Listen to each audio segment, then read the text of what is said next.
All right. Hey, everyone. Welcome back to Be a Warrior podcast. I am very excited. We are in week 2 of Limb Loss, Limb Difference Awareness Month. And this week, we went to our East Coast friends at MIT. And on board today is John McCollough from the MIT Media Lab. Welcome, John. Hi, Angie. Thanks so much for having me today. Yeah, I'm so excited to have you on. And as you and I have talked in the past and everything, we've kind of got that connection going from the last couple of years. But this month is Limb Loss, Limb Difference Awareness Month, and I wanted to strive to use a theme of students in the throes of creation, innovation, and building upon past products that are going out to help the amputee community. And you are definitely one that is in the midst of some amazing stuff. And I will preface to the audience, there will be things that we cannot talk about because it is a highly competitive field. There are things that haven't been yet trademarked or in the middle of trademarking. So there is some hush hush to some of the things. So I will lead John in some questions that I have, but he will only divulge what he can at the time. But we want to whet your appetite for what is coming and what is going to be possible for us amputees. So, John, if you could give everybody a little background on where you kind of grew up and what brought you to MIT and where you're at in your education. Yeah, hi everyone. So I grew up in LA, kind of always was interested in robotics. I ended up going to UCLA to study mechanical engineering, which is mechanical engineering is really just how you build things in general. And yeah, I ended up working in a research lab that did orthopedic implants. So working with people or designing things for people that have need joint replacements, like a knee replacement, hip replacements, ankle replacements. It was really cool. I wanted to do some more robotics, like working with motors, working with like prosthetics, exoskeletons. So I finished up my undergrad. I applied for grad school. I got accepted here at MIT in the Mechie department to do my master's and my PhD. And yeah, I work on powered knees. And so that's how I met Angie about a Yeah. year ago. We had a clinical trial where Angie came and tried out our powered knee. And yeah, that's at a high level what how my education career ended up right here. Yeah, and it's crazy, right? I mean, you went from coast to coast, right? Do you miss home at all? Is Yeah, of course. I think that first big transition can always be hard, moving from one coast to the other, but it was cool. I've found a lot of community here in Boston, which I think is the key or was the key for me having like being happy and being content with living in Boston. It's a cool city. It's very oh, it different is. from the West Coast, but I like it. Yeah, no, I would call it my home away from home. I've actually grown very fond of it and have been out there several times since that study, and just kind of love the people, love the environment, love the Old Town area, and just the history behind it. It's kind of a neat area. So now you're doing stuff. Can I say like you're doing stuff for your master's and your PhD at the same time? Is that true? Yeah. So to clarify, normally you finish up your master's within your first 2 years and then you start your PhD. I'm in my second year, so I'm actually wrapping up my master's thesis right now, finishing up the data collection, the data analysis, and the writing segment. And then I'll be transitioning into my PhD. And I have started to work on my PhD. I'm really excited about it. Yeah. Well, I would think that it would be, I mean, such a high level too. So take us into your master's. Oh, well, okay. So you and I met through the Gait study. And Yeah. it was folks, it's phenomenal. What's going to be on the market hopefully in the next maybe 10 years. But it takes time. Why does it take so much time for something like this? First off. Yeah, so I guess the whole point of research is to do things that people have never done before, right? Industry companies, what they're taking a product that's been validated or has already gone through a lot of testing and then is trying to push it to market. Well, what we're doing is we're trying to build something that no one has ever built before. And so when you're doing that and we're young, we're learning, Yeah. it can take a lot of time. Like these things are very hard, and you can spend a long time building something, and it not working, not working, not working. You fail 99 times before it finally works. But when it Right. works, it's awesome. And so Angie came in and got to see when it was working, and she was part of a Gait study. It was really, yeah, it was really informative to finally Yeah. be able to test what we work on with real people. That's kind of why I love what I'm doing right now. Y- Well, yeah, because you can actually see what the improvement would be like, and it made a huge difference on what I could do versus my microprocessor knee. So Yeah. that was very cool. So now your master's, you're wrapping that up. What can you tell us about what you've been diving into for that? And only Yeah. obviously talk about what you can, but what can you divulge about what your master's was researching and practicing and working on? Yeah, my master's thesis is kind of taking this. So we build powered devices here. Some people work on powered ankles, some people work on powered knees. And when I say powered, what I mean is that there's a motor inside of the device, inside of the prosthesis, that gives you a little bit of extra oomph, right? So as you walk, you feel your knee almost propelling you forward. That's kind of what people have said. So we design the prosthesis, and then we also design how people control it, how a person would use it, how they would interface with the device. So specifically in our lab, we work with reading signals from people's muscles. So for example, right, let's say that you're an above knee amputee, right? You still have your hamstrings and your quads. Those muscles are still there. And, Mhm. depending on the surgery, you may feel like you can activate them more or activate them less. It's a patient by or person by person, experience. But what Yeah, we do in this lab is that we want to we want people to be able to volitionally or naturally control their limbs, right? So that's kind of like the vision of our lab, and what our my advisor wants is he wants in 10 years, or for him it's as soon as possible, right, for I there know. to be devices on the market. So when I say devices, like powered knees and powered ankles, where a person can naturally lift up their ankle or lift up their knee, or bring back their knee like that. That's what he wants. And so in our Yeah. lab, we're trying to figure out how can we make that happen. I work at the knee And ankle. Oh, sorry. go ahead. No, go right ahead. You work at the knee and Yeah, yeah. ankle? Yeah. Yeah, so we read the muscle activation, so how much you're contracting or how much you're exerting your hamstrings and your quads, and we use those signals to move Mhm. the knee up and down, right? So that's kind of what we've been exploring in this lab for the past couple of years, using different ways of measuring that signal. And so, yeah, my master's thesis will be kind of exploring how far can we go? Like what are the kind of things that this new ability lets a person like you or someone else with an above knee amputation, like, can you do squats? Can you do lunges? Can you like pick up objects? And can you use both of your legs? Because now you feel like you have control of both of your knees, right? Does that make Right. sense? It does. And when we were talking about this the other day, it was telling you how like anytime something gets on the ground, when I go bend over to pick it up, my prosthetic goes out behind me to kind of almost think about the bird that dips his face in the water and keeps going. Yeah. I feel like that I'm trying to find the balance point and I bend down using my right quad and pick up and I'm like then coming back up, my back's like screaming at me because it's all back then trying to get up off that grabbing something off the ground. So with this, you're saying that we could actually engage both legs and bend down like a normal person would bend down in a squat. Yeah, I'm saying exactly that. Yeah.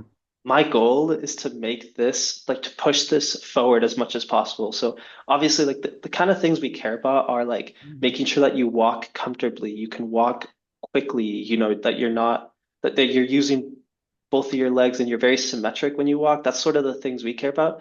I also care about, can the person use their prosthesis to actually aid them instead of having to drag it along or treat it as a tool? Can the prosthesis be like a part of someone's body that really, really helps them? And so, for example, the part of our testing right now that I'm finishing up with my master's thesis is, you know, when you give someone the ability to control their knee again, Uh-huh. Can they use it to pick up objects and, use their legs as opposed to like straining their back to pick up objects or to put them down or to do these kind of things that maybe you don't think about every day, but you do, often. You get up and you get up from your chair, right? And when you get up from your chair, do you activate both of your legs the same amount, or what? Right. How can I help make that happen? Is I guess that's my I vision and mean, what I think about. well, yeah, I think, and everything based on that, the MIT Media Lab is making us, well, one, I know a vision is bionic, right? I mean, it is truly that, which means engaging everything equally, just like a two-legged person would. And it's interesting when you see the progression of legs, like, right, the hydraulic leg, and then you got the microprocessor, and you guys are taking it the step further. Now, what I have noticed is now being an amputee and just the difference in two ankles I've had in 6 years is the return of energy, right? The very first one I had, I lost every bit of energy, which then means I'm working so much harder to do simple tasks like walking. And so with what you guys are coming up with, it sounds like you're almost trying to get it so that we aren't expending any more energy than a normal legged, two-legged person. Exactly. Like that is, yeah, you stole some of the words right out of my mouth. We care about energy storage and energy return to the person, right? So storing the energy of when you put your foot down and you put some weight on it, and then using that energy to help, propel you forward, or in the case of a knee, maybe get back up from a chair. Those things really matter to us. And at least in our lab, we make sure that like the prostheses we design are can do that, right? Like we Mhm. are able to help as much as possible, and we're not just losing all of the energy. Right. And it's interesting because you're still using your body to move your prosthesis, but it takes over once it feels your muscles fire, right? Yeah. Yeah, pretty much. So in the same way that like I guess the best example I like to use is like our biceps and triceps, right? You Yeah. contract your bicep, you flex Yeah. it, and you move your elbow in one direction, and then you contract your tricep and you can move it in the other direction. Mhm. Actually, like contracting your muscles, you don't it's kind of like a natural thing, right? You don't think about contracting your biceps or contracting your triceps. Right. You just kind of do it and your elbow just moves, right?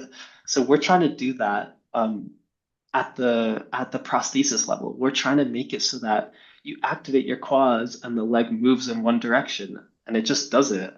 And then you contract your hamstrings and it moves it in the other direction. So we are yeah, that's the goal. We hope that in 5, 10, 20 years, as soon as possible, that these kind of things Right. are available to people. And it's very cool, I have to say, having been in the lab and experiencing it. And truly, I didn't realize how much energy I was actually losing until I got a better product. So for people that are listening that are amputees, a lot of people are, they're only in their first couple of years and maybe their prosthetist didn't upgrade. Like I needed an upgraded ankle. I needed to be able to wear boots and stuff like that. So I needed an ankle movement, but there was a lot more give to my foot and it really made a difference. And then I tried something different and I was like, okay, this one's horrible. That one gives more return. So I can totally appreciate it. So if you haven't had a chance to try that, any new device out there that actually does tote that it gives you more energy return, it's worth a try because you don't know what you're missing until you try it. And it Yeah, does make life a little bit easier. And if you can save some of that energy for other things, that's incredible. Now, yeah. going into that, your masters you were taught, well, okay, what should we talk about first? Should we talk about how those muscles, what you guys have worked on and is out in kind of in the world now and what I'm toying with? We can Yeah, talk. yeah, yeah, yeah. Yeah, we can talk about that. So to preface, a lot of people in the prosthetics industry for the past like 40 years are in academic labs. They've been focusing on how can we make the best motors? How can we make the lightest materials? How can we just fine tune the prosthesis, right? Mhm. Our lab also believe, or Hugh is a big advocate, my advisor is a big advocate for, okay, on top of designing the best prosthesis that you can, the lightest materials, the best motors, can you also almost like design the surgery? Can you redesign the residual leg to so that when you take those two things and you put them together, you have like a synergistic you have like a synergistic There's a they collaboration between the yes, a two. They work collaboration. really Yes, yes, well. They yes. work really well Yes. together. Yeah. Exactly. How can you design both of them to work together as well as possible? Mhm. Yes, thank you. Yeah. So yeah, so one of those surgeries, and it's become standard of practice here at Brigham's Women's Hospital because it's been tested a lot, and we know that you know, I don't want to use like definitive language, but like it seems Right. to be really good, and it seems to result in a lot of positive outcomes. And that surgery is we call it the AMI. It's the agonist antagonist myoneural interface. It's basically just kind of tying your muscles together, right? It's taking maybe your quads and your hamstrings and it ties them together so that when you tug on one, and we almost think of it like a pulley. So you Yeah. tug on your hamstrings and it pulls your quads, right? Or you pull on your quads and yeah, and it stretches out your hamstrings. Yeah. And the thing is, our muscles they work like that, right? Our bicep and our tricep Mhm. are a pulley where the pulley end is at our elbow. So when you pull on your bicep, when you contract your bicep, it stretches out your Yeah, the tricep. tricep. I may Yeah. have flipped No, you the said that right. No, you terminology. said that Okay, right. okay, okay. Yeah, you had it right. So the idea is our body naturally works with these muscle pairs, right? In Mm. a standard amputation, they kind of use the muscles as padding for the femur or for your tibia, right? But Hmm. what we've been researching and working on with at Brigham's Women's Hospital in collaboration with Brigham's Women's Hospital, specific Matt Cardy, Dr. Matt Cardy, plastic Hmm. surgeon, is he performs a surgery or during a surgery, either in an acute case or in a revision case, which means like either in the moment or a revision to change Hmm. someone's anatomy or physiology. Or Hmm. yeah, Yeah. he'll basically take those two muscles and he'll create an almost like artificial pulley. It's not really Yeah. artificial, it's inside the body. And what it lets you do is it gives you a better sensation of your knee muscles, of your knee joint. That's kind of what we've been seeing with the surgery. So yeah,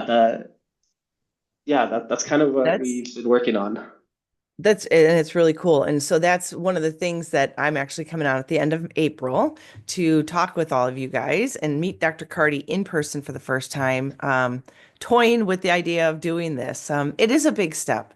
I know that when you guys did start, like you said, he was a part of the amputation. So it was happening all at one time, which makes sense. I mean, that's like how we were, we pushed to have TMRs done at the same time so that you don't have neuromas. Because I was one of those that was a victim of a neuroma 1 year after I healed. And so now he is working on the revision aspect. Can we do the same thing with an amputee that's been an amputee?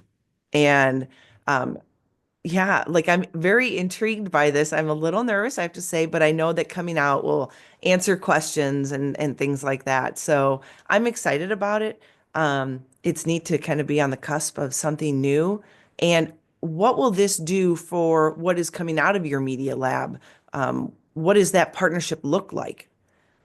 And what is this surgery good for besides, well, I know, well, you tell them, some of the benefits of doing the Amy? Yeah. Okay, so I'll try not to use like definitive language, like the Amy Right. is blah or the Amy Mhm. is X, Y, or Z. But like Yeah. I'll try and talk about some of the trends. So what we notice is that people that have had the Amy procedure, Mhm. they tend to be able to they tend to have a little bit less phantom limb sensation. They tend to feel their knee a lot more in like a positive way, in a way where like they can close their eyes, they can activate one muscle, and they can feel their leg moving. Mhm. Or Yeah. they activate the other muscle, and then they can feel the leg moving in the other direction. So I guess some of the benefits are like we hypothesize are like the AMI results in less muscle atrophy, right? So the idea is because you're using your muscles or you have the ability to control your muscles a little better and you're Mhm. getting feedback that people use their muscles more, which means your muscles don't really deteriorate or like, slow little by little atrophy is the word we use. So Yeah. that's kind of one of the ideas. Of course, we also want to prevent neuromas. We want to reduce phantom limb sensations, like all that kind of stuff.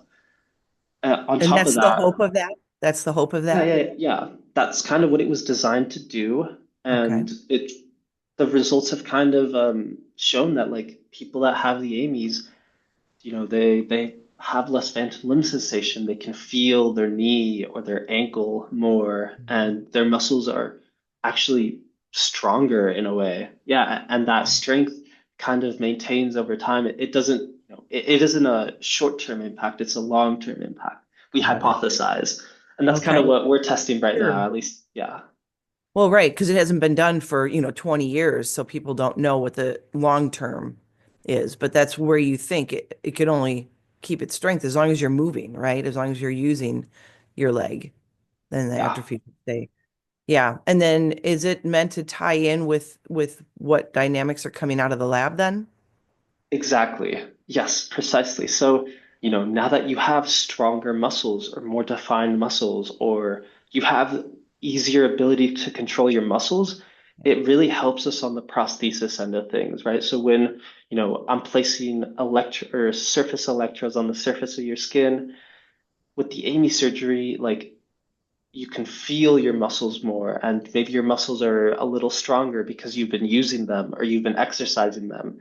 So Mhm. it lets us, broadly speaking, it makes it easier for us to help you control our leg, if that makes Right. sense. Yes. The Yes. stronger the muscles, the more they are closer they are to the surface, the easier you can mentally connect with those muscles and Mhm. think about them and activate them, the easier it is to move the leg and to have the leg do whatever you want it to do. So we're trying to, yeah, that's kind of what we're seeing. And it's really Yeah. cool.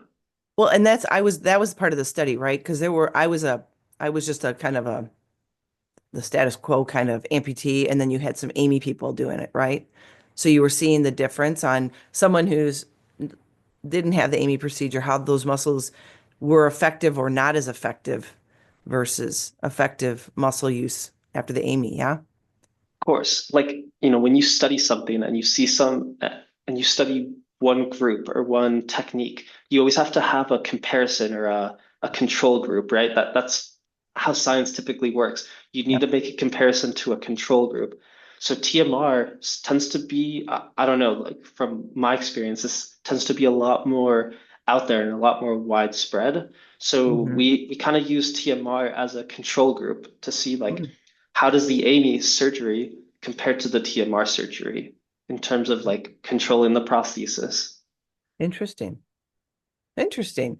Yeah, Okay, so now I know we talked about this and you said we could delve into the OI aspect. yeah. And is this your PhD work or is this more Um, in your master's part or is a this little bit of both. everything? It's just one of those things. It's like the AMI surgery where like, people have it and like there's just people going about their day who have the AMI surgery. And sometimes we call them in for testing, Yeah. to see how they do, to help us figure stuff out and solve the problems that we're having with the motor Yeah. or with a sensor or something. So osseointegration is also another surgical technique, a different kind of Mhm. surgery, right? So osseointegration is now actually FDA approved. There's people at the transfemoral level who just have regular osseointegration and they go about their day, and it means that they don't have a socket. So it's basically a replacement of a socket. So, obviously with a socket, it covers your entire residual limb. You have oftentimes a liner, socks. Mhm. There's a lot of different ways to have a socket. I'm sure you know, Yes. obviously, Been and through a it lot of all. people do know. But Mhm. osseointegration, the idea is can we there's a lot of problems with sockets, right? Like sockets are not a solved science. Um, No. Sockets have a lot of problems, and the idea is, can we just get rid of sockets entirely, right? And I think it's worth exploring. Are there different ways to attach your leg to the rest of your body, right? And so osseointegration, basically you take a like a titanium rod Hmm. and you kind of thread it inside of like the femur or the tibia, or I guess for upper extremity it would be your bone. You basically you connect it directly to the bone. You Yeah. give it a couple of months to heal, and what happens during that healing process is the titanium implant is specifically designed to kind of fuse with your bone, and it fuses, right? So, Okay. and now Wow. you have a steel rod where half of the rod, give or take half of the rod, is inside of the body and fused to the bone. And then there's a little segment that sticks out of your body, Hmm. and your prosthesis clamps onto that side. And so, obviously, you know, that people have different opinions on OI Yeah. aesthetically. Like I think it's good for some people. Some people don't mind the appearance. Some people are, Yeah. disagree, and that's totally okay. Like it's just good to have options in the for people. Sure. I think the more options, the better. And Right. okay, so with OI, you can easily put on and take off your leg. It takes like 30 seconds, and Yeah. you don't have to worry about putting on a socket, taking off a socket, sweating and swelling, Yeah. changing limb volume throughout the day. Your Hmm. leg is just directly on. Also, kind of an interesting thing is like if we think about like our own human body, a lot of our weight goes through our bones, right? With the Hmm. socket, what's happening is you're stretching skin. That's how Yeah. it holds on, right? It's stretching your skin. But with Yeah. OI, because you're directly connected to the bone, Hmm. the prosthesis is pulling on your bone, which means generally people don't perceive the weight as much, or the weight is not as bothersome because it's Right. connected through the bone, and our bone are the parts of our body that hold weight, yeah, Yeah. sort of. It looks So, like it would hurt, but I mean, the physiology of that or the anatomy of that sounds right. Like it, of course it would, it should do that. But there like, are definitely people that can and cannot do it. I know people with brittle bone, or when you think of women and as we get older, our bone density changes. That could be an issue that you need to talk to with your doctor, right? But if you have skin issues and wound issues, well, maybe not wound issues, but skin tissue issues with your socket, this is a great alternative, especially when I know a lot of people that are allergic to a lot of the plastics and liner stuff. They really struggle with finding a product that doesn't create rashing or blisters, and that would yeah, eliminate it. yeah, 100%. Of course, there's like a little bit of sensitivity in the first couple months or Oh, big time. year, where like, your body and your bones are getting used to it. And, Right. but yeah, then people kind of get used to it, and they actually, people like it. Otherwise, Yeah. people, yeah, that's kind of why they offer it. So where are Yeah. you taking OI? Can you talk about that? Okay. Yeah, I guess there's been papers that have been published where you take this OI design, right? And now since you have a titanium rod that goes straight into the body, you can use that titanium rod to put implanted things into the person's body, right? Like now you have a connection directly to the inside of the body, right? If Mhm. you think about measuring signals, right?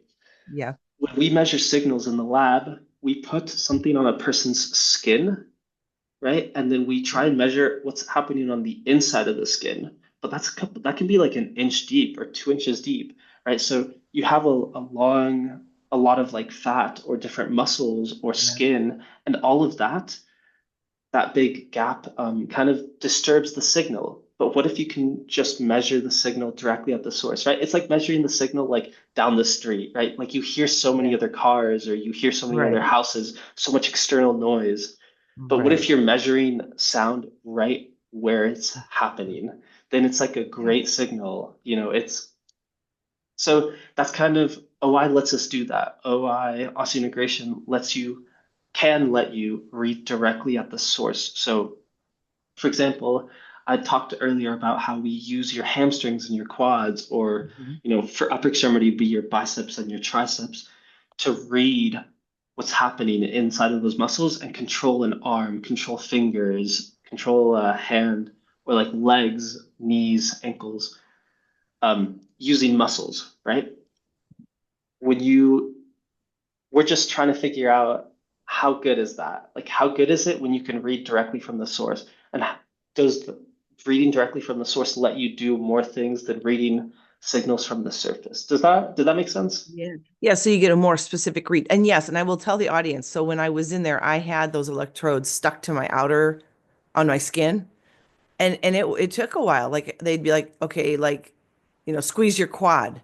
And they'd be, okay, that's not giving me a good reading. And we'd have to redirect and pull up well, they did the best they could. They would sit there and feel for me to, flex and be try to find the best spot. And so yeah, I can see how that'd be more muffled based on everything else and all the atrophy and all the loose skin and everything and trying to find a real muscle on someone, I was like probably 4 years into amputation at that point. But this gives you that direct reading, which again then helps down the line with being able to wear a prosthesis that works with those signals and gives you a fine-tuned perfect fit and movement, right? That's the goal.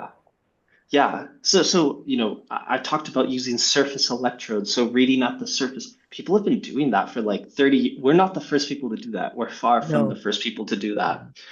Problem is, like in the past 30 years, we haven't been able to make a commercial product for like knees and ankles that uses surface electrodes because of all the sweating, because like True. data or within day variation of the signals, like, it just, we haven't been able to make a product.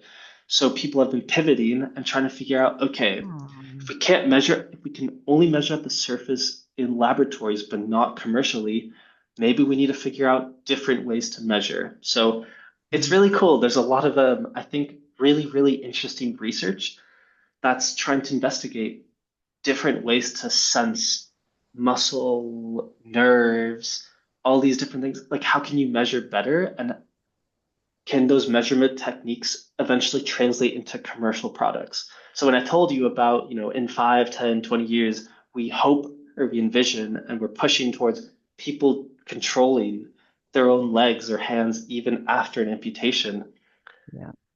this research is pivotal and this research is important and it's really cool. It And is I don't really know, cool. I'm hopeful. I'm Yeah. optimistic. If you ever get a chance to get over by MIT and jump in and say hi to John, you got to see the lab. It's really cool. It is an adult playground, literally. Like you guys have tools and things and fun projects, and it's like I just spent all my downtime just there was so much to look at because you guys just have it's like a playground for you guys. Like there's so much you can try. It's like the sky's the limit.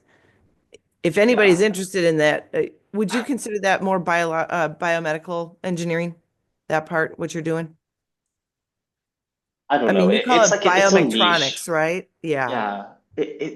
It's tough because you're really fusing like robotics, controlling motors, which is like electrical engineering, computer science, mechanical engineering with like physiology, anatomy.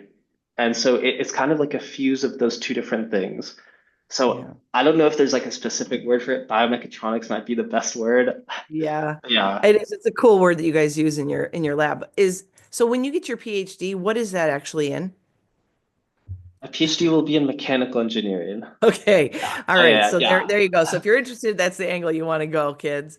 Okay, so can I ask, like, what is the long-term goal for you with all this you're learning and doing and excited about? What do you foresee your future? Yeah. Yeah, I've gotten that question. I think I've kind of always known the answer to it. Yeah. And I think with time, it's kind of become a lot more refined and Yeah. a lot more certain. I kind of want to I want to teach. I want to be a professor at a university. I would love to work at like the University of California, Berkeley, or San Diego, or somewhere on the West Coast, preferably, just because that would be Yeah. closer to home. But Right. yeah, I want to be a professor because I've had a lot of experiences teaching. Like I've done a Mhm. lot of tutoring. I taught like an after school math program in high school. In undergrad, I taught an underwater robotics course with a friend. Like we were the professors and we got to mentor other undergrads who were building these underwater robots. I loved it. Like it brought me so much joy, and I think I would love to be like a university professor or some place where I can mentor and teach because I In also this like, field, right? In this field? yeah, like in mechanical engineering, robotics, prosthetics, that realm, because I love robotics and I love teaching. Yeah. I think research is really cool. So I don't know, it just seems like a perfect fit or, Yeah. I think and that's what you told me about a year ago, is that teaching was kind of where your thoughts were going. And that's good. yeah, We need good ones out there. yeah, Yeah. yeah. Um, and I had another question for you and I just lost it. But okay, so this is what's interesting. I know there's different avenues, and I think people may not understand what it takes to bring something this new and unique to the market. And so people understand, when I was there about 2 years ago, a year and a half ago, I guess it was, around there, you were working with Tony on Yeah. his PhD. And I was thrilled because I was there the day that you got the approval to continue the research. I remember you coming in all excited. Yeah. I'm like, got good news. That's great, start the day off right. But what does it take to create something this? I mean, this isn't like somebody in their back in their basement tooling around and putting something out on the market in a couple of years because they've refined it. What does it look like to do something like this, and how much of it is trademarked by the university versus the students? How does all that work? There was a lot of questions or a lot of things packaged into that question. Yes, there So was. I'll try and go step by step. Okay. So and I'll start off with the kind of the last thing you asked, which is like, how do patents work? How do ideas work? Maybe like who Mhm. owns what? So I think in most universities, when a graduate student has a new idea or they're building this novel thing with their advisor, they can file a provisional patent. And so what happens is typically the university owns that patent, but you, as the person who made the thing or came up with the idea, you have special rights to that patent. And so when you go off into the real world, or outside of academia, Outside of you the know, university. outside of the university, and you start a company, you have, I don't know, maybe exclusive rights to the patent, or Mhm. X, Y, and Z. It depends on every university. So yeah, our lab has patents. We file patents whenever like we design brand new things, and those patents Right. are publicly available and make sure that like we have the ability to like fine tune something without having to rush it because we Right. think someone else might, do exactly what we're doing. Does that Right. make sense? It totally does. Yeah. Okay. Okay. And then I guess the other big broad question was like, what does commercialization look like? Like, how do you take an Yes. idea from scratch, from like a sketchbook to a Yep. real world product? And, I haven't done that. So, other people like my advisor, he does that frequently. That's kind of Yeah. his thing. And I think it's really good to not only pursue the research and to develop these new ideas, but to bring them Yes. into the market because that Yeah. way they have a real world impact on as many people as possible, which, I think it's what he cares about a lot and it's what I care about. So, what does that And look that's like? that's kind of like why I wanted this theme this month, because I think people think of students like when I was at school, you researched and you did things, you learned, and you went out in the world and you then did whatever it was you did. But the hope and joy in seeing this and wanting to bring this to fruition for you all is the fact that you're not just there to research and get your degree so you can go off and do something. You are actually creating real world solutions that will eventually be seen by the outside world. But as of right now, the university is funding it. The university is using students to research, research, research. That's where you get your, your knowledge from, is Yeah. hands-on, but you're actually creating solutions to problems. Yeah, pretty much. Yeah. Some research is a little more abstract. Like if you think about physics, they're just playing with big lasers and trying to figure stuff out. It's very exploratory versus some Right. research, maybe like a little bit more what we do sometimes is like you're building things to solve current problems with a more Yes. direct path to products or commercialization. Yeah. And if you want, I'm happy to touch a little or explain a little bit how that process might look like. Or Yeah. Yeah. If you've got a few more minutes, I would love to. yeah, I of think that course. I just think, and I would think that it would be more rewarding as a student to be able to see something come to fruition from your ideas. Definitely, for sure. Some people have joy in like, just playing around and figuring out or just trying like a million different things, basically shooting in the dark until you find something that works. Some Yeah. people, I think like I'm a little bit more aligned this way of like, I love to see the impact of my work like on Yeah. people. And I love, it motivates me or it fuels me to think like, Yes. oh, what I'm doing now has the potential to be like a commercial product or like something Yes. that people can use, right? Right. I love To that. like to improve their quality of life. Yep. So what does that look like? It starts Hmm. off with like sketches. It starts off with like looking at what other people have done, like seeing how did it go well, maybe what were the problems with everything that like what people have tried, right? Because like I'm one person, but there's like hundreds or thousands of people that are thinking about these problems and thinking about solutions. So it's really important to see what other people have done, right? Because like why would you fall into the same hole that like 10 other people Right. have fallen into and reported? It's good to learn. We Right. stand on the shoulders of giants, and what that means is like Right. we don't have to make the same mistakes that like so many other people have made. Yeah. So you start off with like generating ideas, thinking about like, oh, I saw this really cool thing or these really cool mechanisms.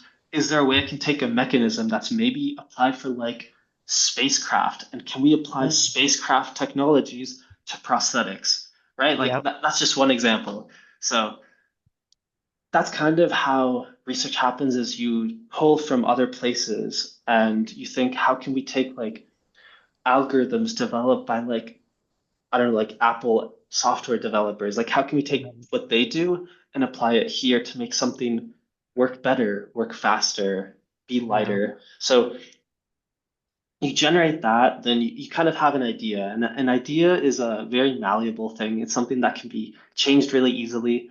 But as engineers, what we're trained to do is we're trained to use like math, physics to model an idea, to kind of test an idea and probe like, will this work or will this not Right. work? You know?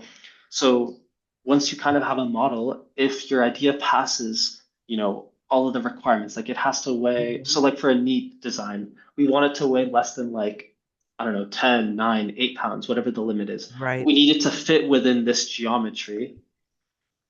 So once it passes those requirements, then you're into like the design phase, where this is the cool part. This is the part where like you're doing sketches of all the different parts. You're thinking about, a leg, like your leg can be like 100 different components that all have to fit together perfectly and basically Yeah. never break. So as Yeah. engineers, we're also trained to do that design aspect of like designing every little bit of component to make sure it will work and work like Stress test 100% of them. the time. Yeah. Exactly. Yeah, yeah, Yeah. yeah. Yeah. So once you're through the design process, you put it together, and there will always be problems. You will always have unforeseen problems, but that's kind of the fun part is fixing the problems. Then you do testing. So that's kind of where you might come in, where we have something that's kind of working and we need to iron out some details. And so we bring people in to try things out and to make things work better. And then once you have something like that, you can run like a clinical trial, right? Where you Hmm. use your device and you compare it to a control device and you Yeah. do like 10 people, 20 people, 15 people, whatever the number is. And you can use, because if it's better for 20 people, then it's going to be significantly better, right? But Right. you need as many people as possible to make sure this actually works and it's not just a fluke that worked one Right. time. Right.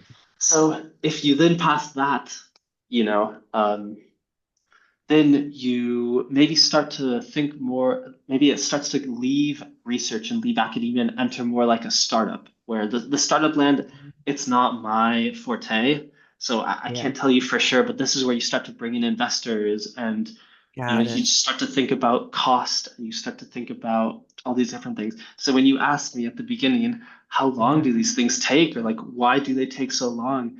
It's because yep, of everything I've just explained in the past like yep. 5 minutes. Well, true. And that was one thing I noticed when I came in, and all of um, Hugh's feet that were there, starting from the first kind of clunky one, and how over time, it's reinventing that into a more lighter product, more um, aesthetically pleasing product, I guess, maybe. I don't know. But it takes Powerful, those more steps. powerful. Right. So once you get the actual working mechanisms, then you can start working on some of that other stuff, the weight of the product. What's the least you can use product wise to keep it still durable, right? And what materials work better, and then how can you refine the design so it's not a big massive thing at the ankle, but a little streamlined and still has Yeah, that same power or more. And yeah. So I that guess I think that's cool. yeah, of course. I think it's really cool. And it's one of the first things when we have someone or like potential investors or like other grad students or people that want to just see our lab, the first thing that's right there is we basically have a shelf of like, imagine 10 different ankles. And these ankles look like they were built in someone's like garage, right? Yep. There's like wires sticking out. Yes, There's like the yes. motor out in the open. Like it's almost a little rusty because people haven't used it in like 10 years. Right. But those 10 ankle, let's just say 10 ankles are put in chronological order. And each of those was someone's thesis. Like someone dedicated years to making that work. And then it passed on to the next student who made tweaks and changes, who improved it. Next student, next student, next student, next student. And what's really cool is that after those 10 designs, we get basically the prototype of the biome ankle, and the biome is now the empower ankle. So all Yeah. those thesis or Yeah. thesis Beside eventually culminated in the that final. empowered ankle, right? Like, which is a commercial product. So yeah, And that was you how many know, years would you say in those ankles invested? Was you say I 15, 20? let's just say 15 or 20. Yeah, Yeah. 15 years. Yeah.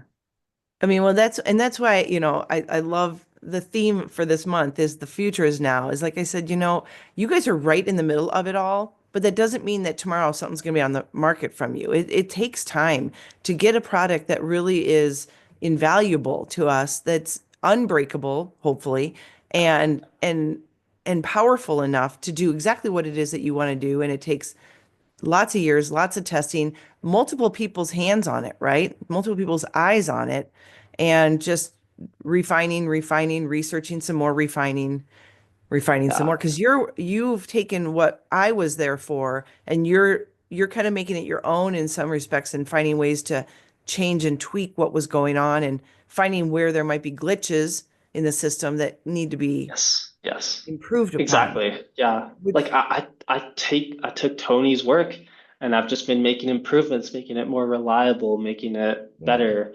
So that, yeah.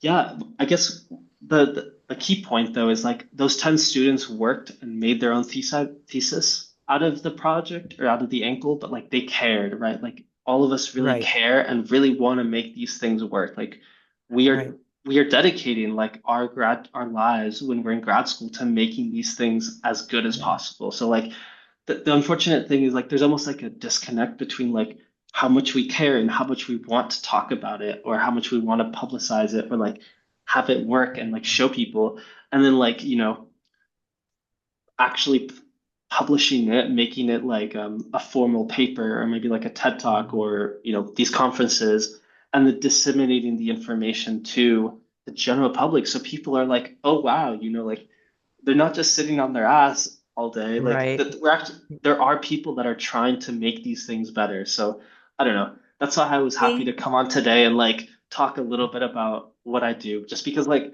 I don't know, like I don't get to obviously like we work with people that have amputation and like we have like Yeah. a connection with them and they know what we're doing. But like there's so many more people that like may not know about the biomechatronics group or may not know like what are we doing, you know? Well, and you said it exactly how I wanted this to be. I want it to be a platform for college students, university, up to PhD, to get out there and just say we are actually making a difference. And it must be hard, especially if you were one of the earlier phases of a project.